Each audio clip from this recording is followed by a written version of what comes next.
Okay, synthetic division. Synthetic division sounds worse than it really is, and in fact, once you master it, you probably won't ever go back to long division for these kinds of problems again. There's only one tricky thing to remember about it, but the rest is a fairly straightforward process, and you can do this division very, very quickly if if you're kind of in tune with it. So, let's say we have this this rational expression that we want to divide. And just for the sake of convincing you this does work and show you where some of the numbers come from, I did it the long way. And you already know how to do this, so if you even want to skip this in your notes, it's fine. You know, basically it goes through this process of picking out, what's the matching coefficient, and then multiplying by that second term and then subtracting. And so you get something like this. All right. So this one is evenly divisible, and right now this should be a fairly straightforward process. So let's look at what synthetic division, how that works, and compare the numbers a little bit. Okay. So what we're going to do is we're going to consider that that binomial in the denominator. First of all, you want a coefficient of 1. Okay. So if this was 2x plus 2. You could make this work, but it's really not used for that too much.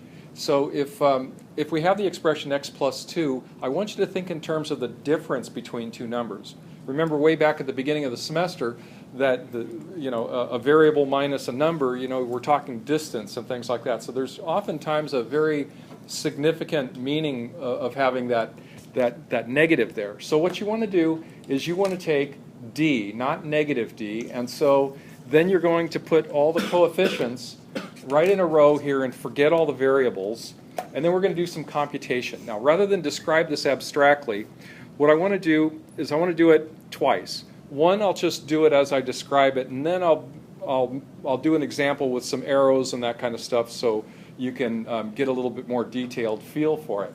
But you can see what I've done. The negative 2 corresponds to what x minus d is up here, so that would be a negative 2. And then the 1, 0, negative 15, negative 10, and 24 correspond to the coefficients of all the degrees from x to the 4th down. So notice I'm missing an x cubed, so just like I put my 0x cubed here, I'm going to put a 0 coefficient there. Now, the first step is you take that first coefficient and you drop it down. And you get a 1, and then we're going to start taking whatever we have down here and multiplying it by negative 2. Okay, so I'm going to take negative 2 times 1, and I'm going to get negative 2. I'm going to put that negative 2 here, and then I'm going to add the 2. I'm going to add the coefficient to that negative 2, and so I get the negative 2 down here. So then I'm going to take negative 2 times negative 2, and that's going to make 4, and so I'm going to add negative 15 and 4, and I get negative 11. And I know this is going fast. The next example will go much, much slower. So I take negative 2 times negative 11, and I get 22. And so I add 22 to negative 10, and I get 12. The negative 2 times 12 is negative 24. 24 plus negative 24 is 0. So look what I have here. This is going to be my x cubed term. This is going to be my x squared, my x, and my linear term. And then this 0 is my remainder. So I don't have a remainder here, so I get a 0. And so I can translate that directly into the polynomial that I got through long division. And you see there's a lot less writing here. You're not writing all your variables all the time. It's just really a matter of doing this repetitious multiplication and addition.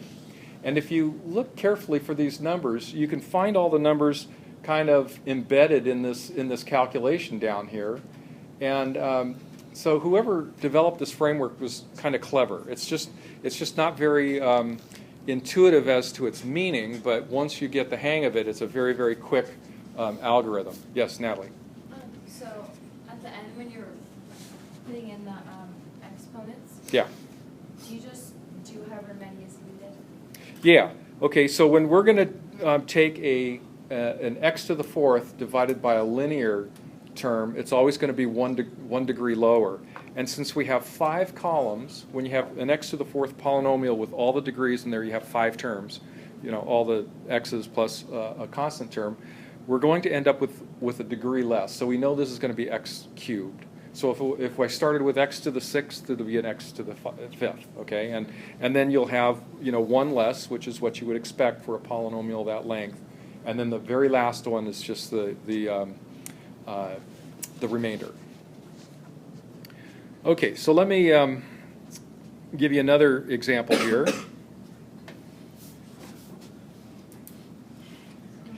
And so let's take another polynomial and divide it by x minus 2.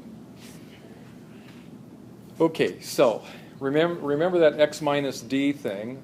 Since I have a negative there, I want to keep it as 2, and then I write down my, so I'm going to keep this as 2 because it's x minus d, and then I'm going to write all my coefficients. Now I have x to the 3rd, x squared, x to the 1, and x to the 0, or a linear term here, so I just write all my coefficients. First step is carry that 1 down. Okay, so there's no operation here. We just take the leading coefficient and we put it down. Now we're going to take all the numbers that end up below that line and multiply them by that 2 that we have on the outside here. So the first one is going to be 2 times 1, and the 2 times 1 goes right under the 3. And then we're going to add those two, and we get 5. Okay? So the next step then is to take the 2 times 5 and put it underneath the negative 4. And so then we have 10 plus negative 4 will give me 6. And then I'm going to take 2 times 6 and put it under the 10, negative 10. And when I add them, I'm going to get a 2. So notice I didn't end with a 0 this time. I ended with a 2. That means I have a remainder. So then when I translate this into my polynomial, it's going to be x squared plus 5x plus 6. And my remainder is 2, so I can add that as 2 over x minus 2.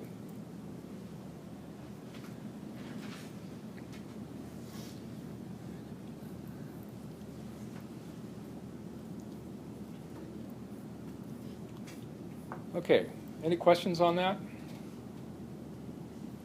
So the mechanics of it aren't hard. It's just a matter of remembering how to do it. And the thing that I probably see the most often when people make a mistake is they'll make this a negative 2 rather than a 2, and that's going to just lead you to a wrong answer. Okay, so let's try one that we know what the answer is, right? X cubed plus 8 factors into x plus 2 times x squared minus 2x plus 4, right? That's the way it factors. So here I'm going to do the synthetic division again. So x plus 2 means I'm going to add the negative 2 here. I have my x cubed coefficient, and then I don't have a squared and I don't have a linear term, so those are going to be 0. And then I'm going to put my 8 here, which is my constant term. So the thing to do is look at, if you want to check this, look at your exponent, add 1 to it, and that's how many numbers you should have inside the little framework here. Okay, so since it's x cubed, I'm going to expect 4 numbers, and I got 4.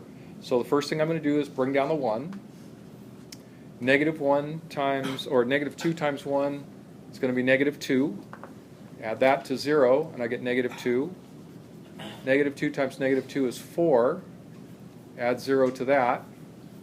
And then negative 2 times 4 is negative 8. And lo and behold, I have my 0. So that means that it was divisible. And so when I translate it, I get that.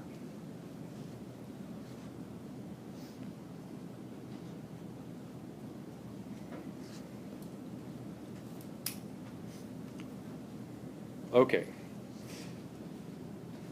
Just showing a lot of examples here, and then I'll have you do one pretty soon here. All right, so I have a 4, 3, not an exponent of 2, so I'm going to have a 0 there. I do have an x to the first and a negative 10. So I'm going to expect 5 numbers, and since I have x minus 1, that number outside the framework is going to be 1. And so there's my coefficients.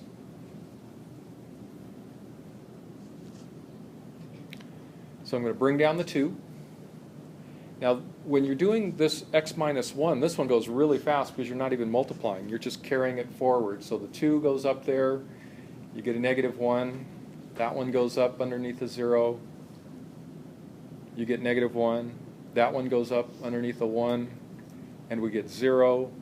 And then we have 1 times 0 is 0. And so we have a remainder of negative 10. And translating that into a polynomial, notice I have no linear term here. Or excuse me, no constant term, so it's just plus 0. And then my minus 10 is going to be negative 10 over x minus 1. So that's my remainder.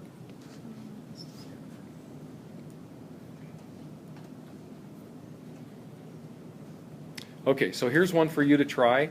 And I'm leaving the other two on the board. You can refer to your notes or on the screen for this one. And remember, with missing terms, you need to have zeros in there.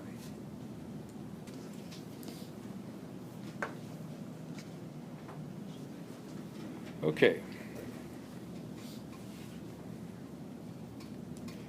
And so we agree there.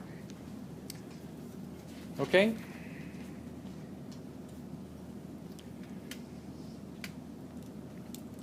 So you can use synthetic division for factoring.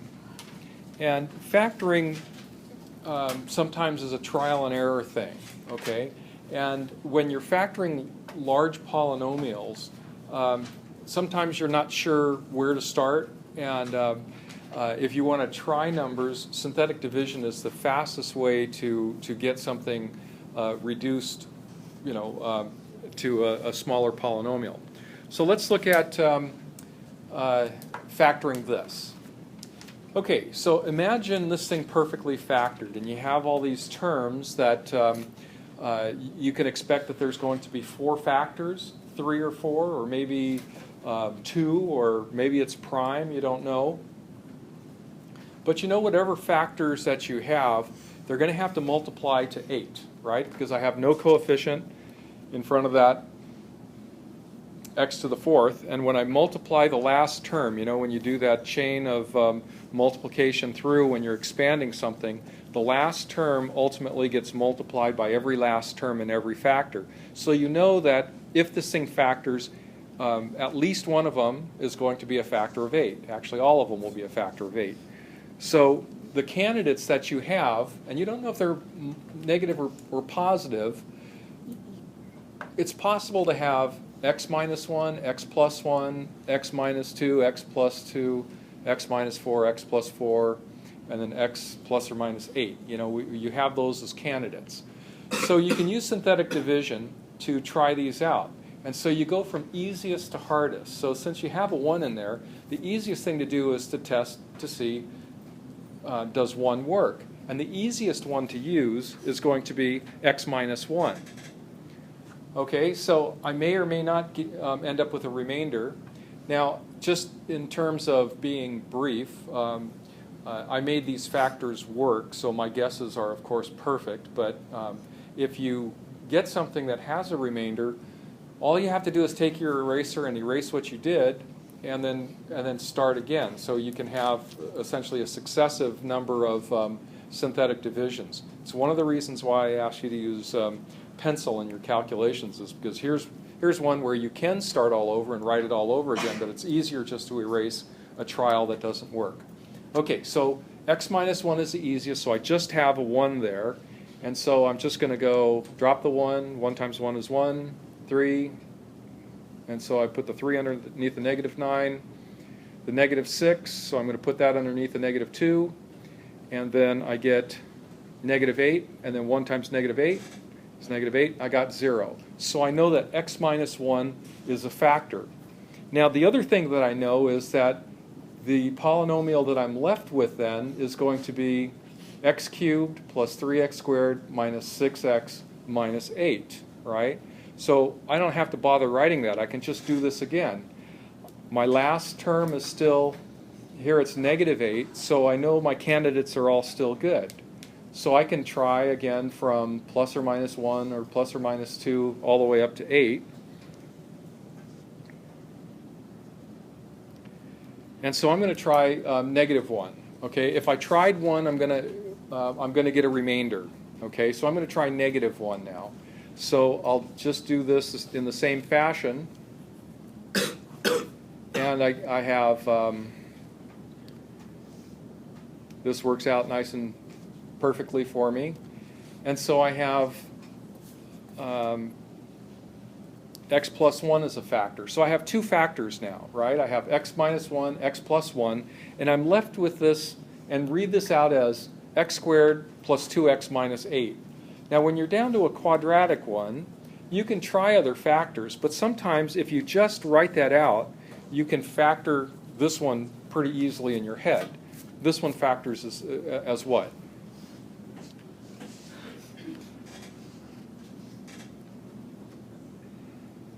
X squared plus 2x minus 4x. No. I need two linear factors. So it would be, okay, we have a negative 8, so they're opposite signs. We have a positive 2, so the larger one is positive. X plus 4, x minus 2. X plus 4, x minus 2. Okay, so my complete factorization now is going to be x plus 1 times x minus 1 times x plus 4 times x minus 2. Now, granted, I guessed perfectly here. And sometimes you don't guess perfectly. You need to try this 2 or 3 times. But you can see, since synthetic division is so fast, that it doesn't cost very much time to try and factor this way. Now, of all the ways that we have factoring, we've never talked about how we factor something like this. It doesn't lend itself to grouping. It's pretty much by trial and error, and before you would have to do long division, which would take a long time to do, even with the easiest factors. But with synthetic division, it's much, much quicker.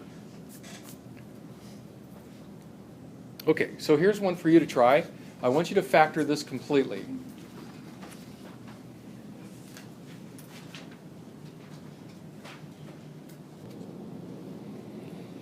Okay, so one of the things that was done here is that she rewrote these.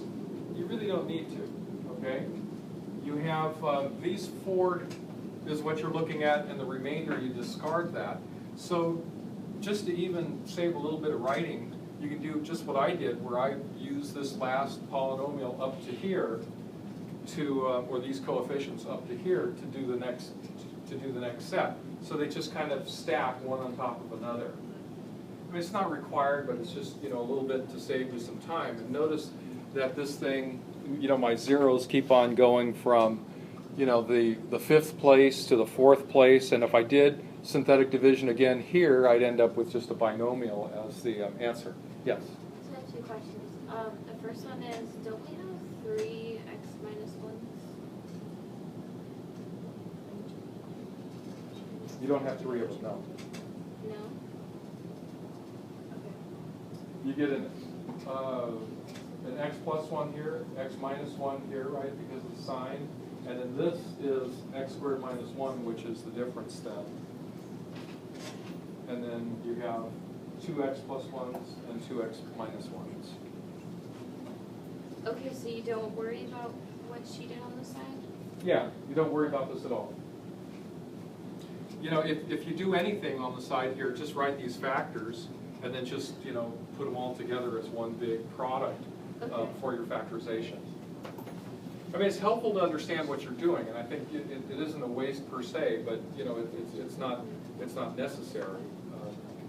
So, and then my other question was, so if it's x cubed, so like, take that polynomial there, for example, yes. How would you factor that? Factor by grouping? You could, right? That works by grouping. I'm going to do it above it, so you have x squared times x minus 1, and then you have minus x times, or minus 1 times x minus 1, and then you have x squared, minus 1